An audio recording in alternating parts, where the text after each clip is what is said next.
Hola, buenas tardes. Bienvenidos de nuevo a MSV Finanzas. Hoy vamos a hablar de los ETF, qué son, cómo podemos acceder a ellos y qué características particulares tienen. Una de las preguntas más comunes que me hacen las personas cuando iniciamos en este tema de las asesorías de inversión es que no disponen de mucho tiempo y que si a pesar de eso todavía pueden acceder de alguna manera al mercado. Y mi respuesta es sí, y precisamente son estos instrumentos financieros lo que le permiten a una persona que tal vez no tiene o no dispone del tiempo para estar activamente revisando sus inversiones o estar viendo los estados financieros de una empresa particular o comprando acciones puntuales, pueden acceder a estos vehículos desde muy bajo costo y de manera muy sencilla a través de la plataforma de inversión o el broker como vimos en los videos anteriores. Sin más, vamos a la computadora para ver los ejemplos prácticos. Vamos a empezar con lo más básico, que es la definición. Entonces, ¿qué es un ETF? Un ETF es un Exchange Traded Fund, que básicamente se lo pueden imaginar como una bolsita o un instrumento financiero que tiene otros activos financieros adentro, que pueden ser acciones, pueden ser bonos, puede ser un commodity como el oro, puede ser muy recientemente una criptomoneda como el Bitcoin, que acaba de ser recientemente aprobado. Y es un instrumento que puede rastrear el comportamiento o el precio de alguno de esos activos financieros. ¿Cuáles son los dos tipos que existen? Existen los que son activamente manejados y los que son pasivamente manejados. Pasivo significa que son ETF que no hay injerencia de un manager o un gestor de fondo que está haciendo la compra y la venta de los activos. Generalmente son que son ETF que rastrean índices o rastrean el precio de un artículo o de un activo financiero particular, por lo cual las comisiones son muy bajas, ya que estas transacciones prácticamente las hace una computadora de manera automática. En el caso de los ETF manejados activamente, son ETF que existe un manager o un fondo de inversión que está activamente comprando y vendiendo esos activos financieros para lograr batir los rendimientos, por ejemplo, del mercado. Claramente las comisiones en estos ETF son más costosas, que son algunas de las características que tenemos que tomar en cuenta a la hora de comprar un ETF. Ahorita lo vamos a ver en algunos ejemplos específicos, pero el volumen, esto es la cantidad, digamos, de movimientos que se hacen con el instrumento financiero, ya que nos permite tener seguridad de que es un activo altamente líquido, porque, le pongo un ejemplo, existe un ETF prácticamente para todo. Se puede rastrear países, se pueden rastrear sectores, se pueden rastrear como commodities, como el oro, como les explicaba, algunas acciones particulares o algunos índices como el Standard Poor's 500 o el Nasdaq 100. Estos generalmente son activos muy líquidos, o sea, usted sale a venderlos y son segundos y ya la transacción se realiza. Pero también existen ETFs que rastrean segmentos muy particulares, entonces puede existir la posibilidad de que no sea líquido, significa que a la hora de salir a venderlo no hay tanta oferta, tantos compradores, entonces se me puede complicar el tema de venderlo. Entonces es una característica importante a tomar en cuenta. Los expenses o los costos, eso lo vamos a ver, que es básicamente el costo de tener yo o ser partícipe del ETF particular. El desempeño, por supuesto, tenemos que revisar el histórico de los rendimientos de ese ETF particular. También los activos financieros que lo componen, por supuesto, no podemos comprar, como decimos, a ciegas, tenemos que entender qué es lo que está dentro de lo que estamos invirtiendo. Y las comisiones, si existieran algunas particulares, por ejemplo, como les mencionaba, en los ETF que son manejados de manera activa, las comisiones son mayores porque existe todo un montón de costos operativos asociados a las personas que trabajan en ese fondo particular. Bueno, ahora sí, hay páginas muy interesantes que podemos utilizar para hacer la revisión de los ETF. En este caso particular, yo uso una que se llama ETF.com y aquí lo que les voy a mostrar es los diferentes ETFs o los más grandes o los más conocidos que rastrean el Standard Poor's 500, que es un índice que rastrea las 500 empresas más grandes de Estados Unidos. Entonces ahí podemos ver algunas de las características particulares y cómo podemos usar estas herramientas para hacer nuestras comparaciones.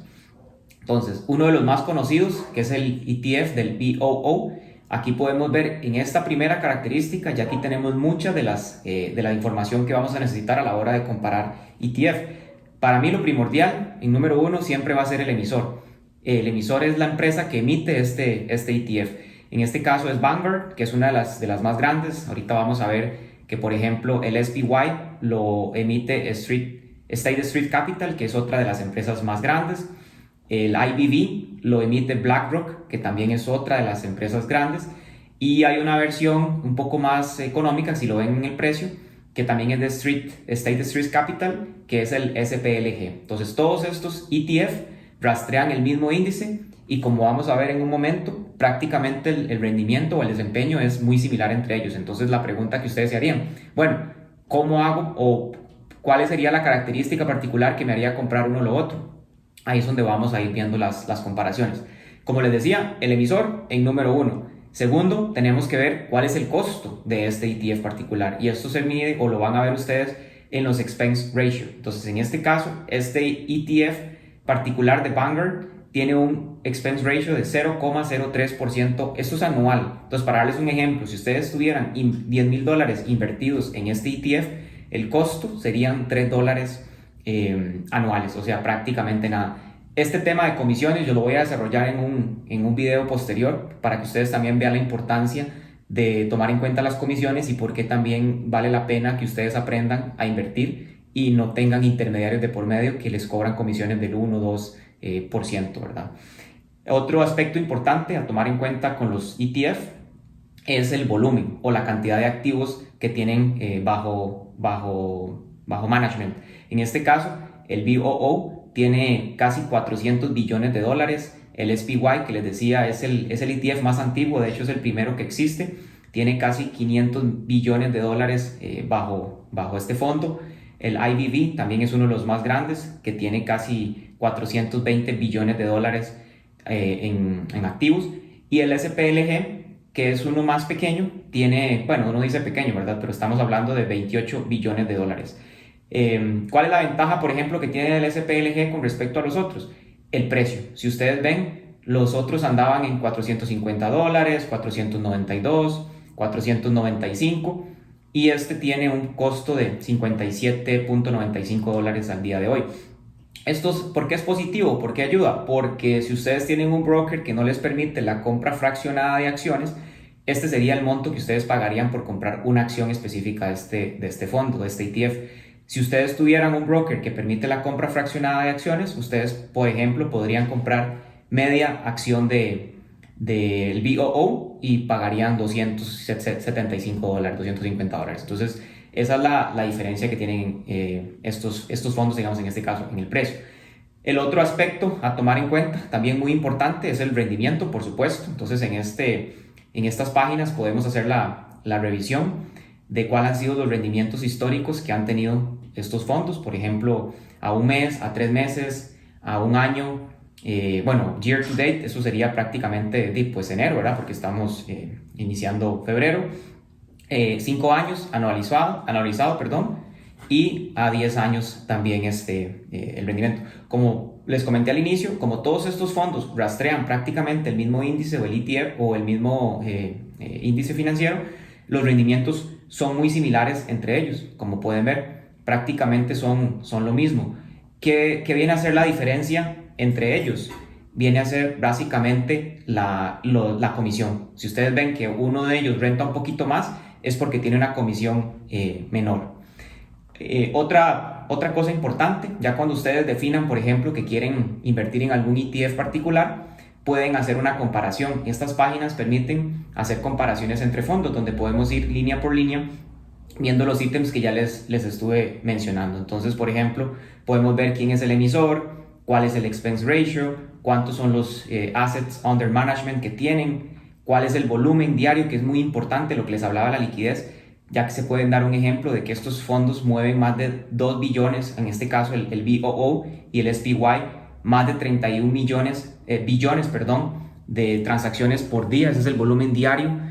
Obviamente en este caso el índice que están rastreando y la cantidad de acciones que poseen estos fondos, que en este caso, como rastrean el mismo índice, serían las mismas acciones particulares. Otra cosa que me gusta también mencionar, y es otra herramienta que utilizo muchísimo, es cuando las personas van a empezar a invertir en ETF, me dicen, bueno, yo tengo estos ETF, estoy diversificando mi portafolio, y a veces no saben que tal vez están comprando, por ejemplo, 2 ETF que son muy parecidos, pero rastrean prácticamente lo mismo. Entonces resulta ser que están comprando lo mismo, nada más que con diferentes emisores. Entonces, una página que me permite hacer una comparación y ver si hay overlap entre algunos de los ETFs particulares es esta página. Y aquí podemos hacer una comparación. Por ejemplo, si tenemos un ETF que es el SPY y tenemos el QQQ, que es el ETF que rastrea las 100 empresas de tecnología más grandes de Estados Unidos, podemos ver que hay un 45% de overlap entre estos dos ETF. Entonces una persona podría tener en el portafolio ambos ETF, teniendo en cuenta que están correlacionados en un 45%, y aquí podemos ver los sectores en los que tienen más correlación y los que tienen menos correlación.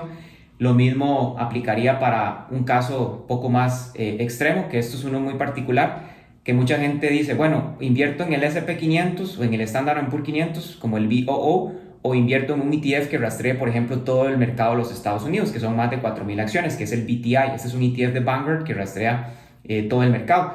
Prácticamente para mí son lo mismo, como pueden ver, están correlacionados en un 86%, y el 99.4% de las acciones que están en el BOO también están en el BTI. Entonces yo digo, si ya tenés exposición a 500 empresas, realmente vale la pena, bueno, podría ser lo mismo, ¿verdad? Rastrear o comprar un ETF que rastree todo el mercado, que son las 4.000 acciones particulares. En mi caso personal, yo prefiero el core de mi portafolio, lo tengo en un ETF que rastrea al Standard & Poor's 500 como el BOO. Y una ya un poquito más lejana, digamos, la correlación, esto lo vimos también en uno de los videos, entre el BOO y un ETF que rastrea empresas que pagan dividendos. En este caso, este es un ETF de Schwab, Charles Schwab, que rastrea las empresas que pagan dividendos. High Yield, este es el de que pagan más porcentaje, digamos, de dividendos.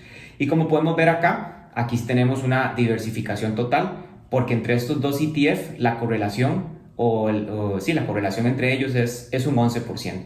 Quiere decir que las empresas que tengo en un ETF no son las mismas que están en el otro. Entonces aquí podemos verlo inclusive por peso y por el tipo de empresa. Entonces aquí podemos hacer la comparación. Bueno, y esto es como lo básico que se revisa cuando se hace la compra de ETF, pero es lo mínimo que yo recomiendo que ustedes entiendan, o por lo menos comparen, para que puedan tomar decisiones de inversión acertadas. Bueno, con eso terminamos este video particular. Si les gusta el contenido, les recuerdo por favor suscribirse al canal y también compartir estos videos con sus amistades para que tengamos más alcance en esta página. Saludos.